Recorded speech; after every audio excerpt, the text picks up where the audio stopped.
ને આખા કુટુંબની અંદર ઈ કોણ ગાય વળે? નંદ ન ઇતિ નંદ.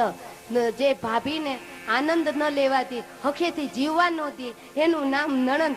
સંસ્કૃતમાં વ્યાખ્યા છે એટલા માટે કહું. નંદનો અર્થ આનંદ, ન એટલે આનંદ ન લેવાતી, એનું નામ નણંદ. વહુએ વગોયા મોટા ખોરડા, વહુએ વગોયા મોટા ખોરડા લો.